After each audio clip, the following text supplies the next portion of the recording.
हम Supreet spoken English academy. आज हम प्रेजेंट कंटिन्यूअस टेंस के बारे में बात कर रहे हैं। जैसे कि मैं पढ़ा रहा हूँ, आई एम टीचिंग। वह पढ़ रहा है, ही इज़ रीडिंग। हम बाजार जा रहे हैं, we are going to market. Ram खेल रहा है, राम इज प्लेइंग। सरला गा रही है, सरला इज सिंगिंग। तुम लिख रहे हो, यू आर राइटिंग। हम गा रहे हैं, वी आर सिंगिंग। वर्षा हो रही है, इट इज़ रैनिंग। छात्र लड़ रहे हैं, द स्टूडेंट आर फाइटिंग। बच्चे शोर मचा रहे हैं, the children are making a noise. इसमें देखिए कॉमन एक चीज़ है कि सब में जो है आईएनजी लगा हुआ है। जितने भी हैं सब आईएनजी है। तो इसका जो स्ट्रक्चर होता है वो होता है subject plus is am are, और उसके बाद फिर वर्ब की आईएनजी फॉर्म। तो ये होता है इसका स्ट्रक्चर। तो इसको याद रखिएगा कि वर्ब का स्ट्रक्चर ये उस तरह से होता है। ठीक है, अभी आगे हम देखते हैं कि इस तरह के वाक्य प्रेजेंट कंटिन्यूअस के अंतर्गत आते हैं। सामान्यतः इस तरह के वाक्यों के अंत में रहा है, रही है आदि शब्द आते हैं। जब कोई कार्य वर्तमान में जारी है तो रेगुलर प्रोसेस में संपन्न होता है, तो वहाँ पर हम प्रेजेंट कंटिन्यूअस का यूज करते हैं। आइए अगला हम समझते हैं कि ऐसे वाक्य प्रेजेंट कंटिन्यूअस के वाक्य माने जाते हैं। इस तरह के वाक्यों की अंग्रेजी अनुवाद निम्नलिखित सेंटेंस स्ट्रक्चर के द्वारा होती है। जो मैं स्ट्रक्चर की बात कर रहा था वही स्ट्रक्चर यहाँ पर बनाया गया है। देखिए, पहले सब्जेक्ट है, फिर इज़ एम आर है सब्जेक्ट के अकॉर्डिंग। ठीक है, अगर सब्जेक्ट जो है प्लूरल सिंगुलर है तो वहाँ पर इज़ एम होगा, अगर प्लूरल है तो वहाँ पर आर होगा। और फर्स्ट फॉर्म ऑफ वर्ब की फर्स्ट फॉर्म होती है प्लस आईएनजी होता है, उसके बाद ऑब्जेक्ट होता है। और इसके सामान्य नियम जो ये हैं कि प्रेजेंट कंटिन्यूअस के वाक्यों में सब्जेक्ट के साथ helping verb is am are का प्रयोग करते हैं तथा वर्ब की फर्स्ट फॉर्म के साथ फोर्थ फॉर्म या आईएनजी लगाते हैं। ठीक है, याद रखें he she it name singular number के साथ इज, आई के साथ एम और वी के दे के साथ आर लगाते हैं।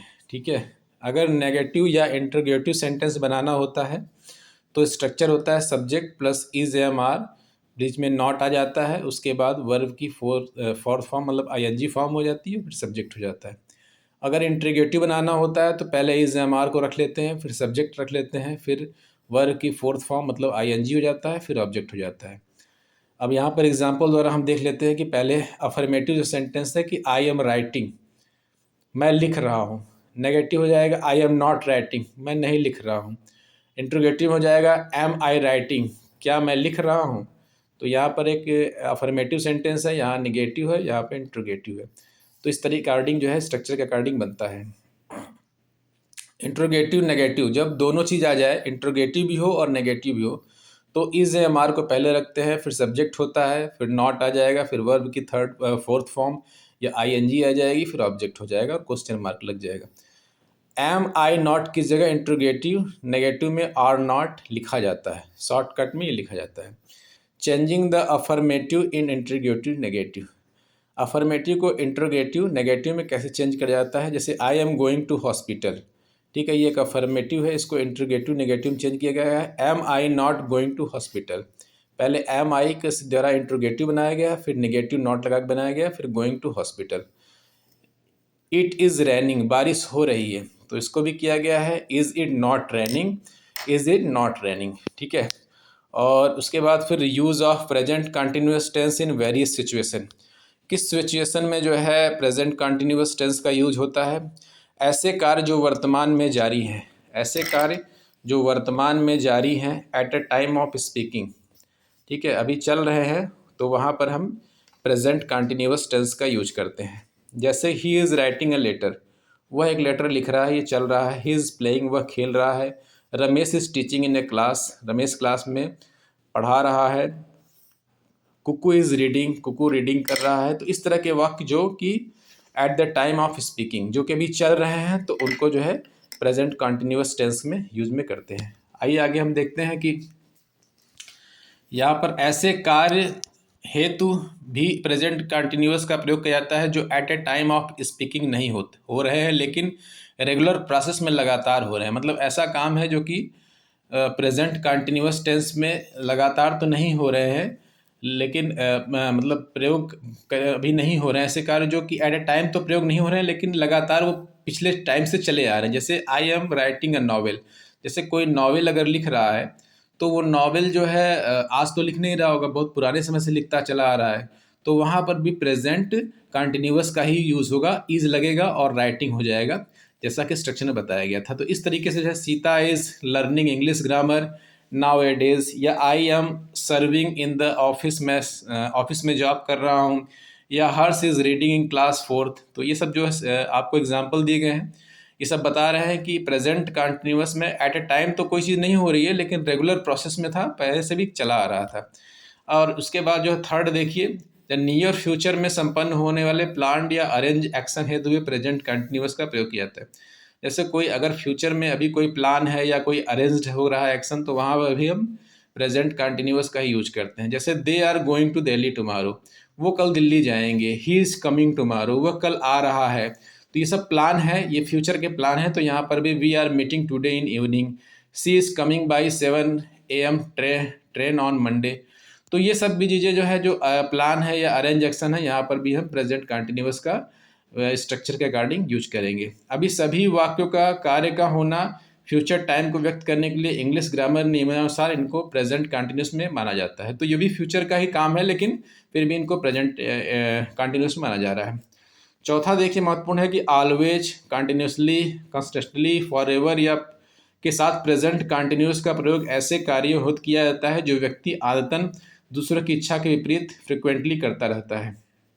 जैसे सी इज़ ऑलवेज कंप्लेनिंग, वह हमेशा कंप्लेन कर रहा है। तो ठीक है, ये एक आदत है कि वो कंप्लेन करना का है, कॉन्टिन्यूसली या कंस्टेंटली या फॉरएवर चल रहा है। तो ये सब चीज़ें भी जो है, ये सब वर्ड, ये भी सेंटेंस जो है वो प्रेजेंट कंटिन्यूअस में आएंगे। You are forever finding fault with other, दूसरों की कमी जो है जो ढूंढ रहे हैं।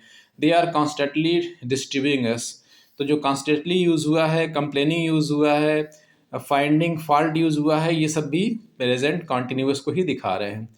कुछ वर्ब का प्रयोग सामान्य स्थिति में प्रेजेंट कंटिन्यूअस में नहीं किया जाता है। कुछ वर्ब ऐसे हैं जिनका प्रेजेंट कंटिन्यूअस में नहीं किया जाता है। इस तरह के वर्ब 5 भागों में वर्गीकृत हैं। वर्ब ऑफ प्रीपोजिशन, जैसे ही है, सी है, स्मेल है, टेस्ट है, ठीक है। इन वर्ब का प्रयोग बिना किसी विशेष प्रयास के सामान्य स्थिति में होता है। इन्हें प्रेजेंट सिंपल प्रयोग किया जाता है। खुली आंख से स्वतः देखने सी का कार्य होता है। इस तरह नाक, कान, जीभ, स्मेल का भी उपयोग स्वतः ही करता है। स्पर्श, फील का भी ओके। लेकिन अगर इन वर्ब का प्रयोग किसी विशेष उद्देश्य किया था तो इनको कंटिन्यूस में प्रयोग किया जा सकता है।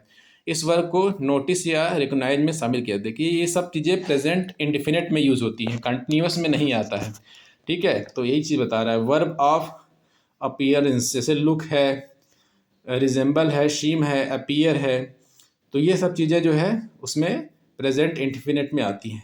Verb of thinking, verb of progression, तो ये चीज़ें जो है आपको जो है यहाँ पर प्रेजेंट, अब कुछ दिया गया है इनकरेक्ट है, उनको करेक्ट करना है। जैसे we are seeing with one eyes, हम एक आंखों से देख सकते हैं, तो ये चीज़ गलत है। अभी सी की मैंने बोला था ना कि जो सी है वहाँ पर ये इनकरेक्ट है, यहाँ पर सी होगा, ठीक है। प्रेजेंट इंडिफिनिट है, सी है, हियर हियर को भी हियरिंग नहीं कर सकते हैं, ठीक है। Do you here a strong noise, यहाँ पर हियर ही होगा, हियरिंग नहीं होगा। फीलिंग नहीं होता है, ठीक है। I feel you are wrong, आप जो है इसको इंडिफिनिट टेंस में ही बोलेंगे, उसको आप इस तरह से नहीं बना के बोलेंगे। आई एम हेंटिंग, तो ऐसा है आई हेट यू, मैं आपको नफरत करता हूँ, आई एम हेटिंग इट नहीं होता है। I am having a car, I have a car नहीं, आई हैव ए कार बोला जाता है, ठीक है। तो इस तरीके से जो है प्रेजेंट कंटिन्यूअस में कहाँ इनका प्रयोग होता है वो हमने सीखा।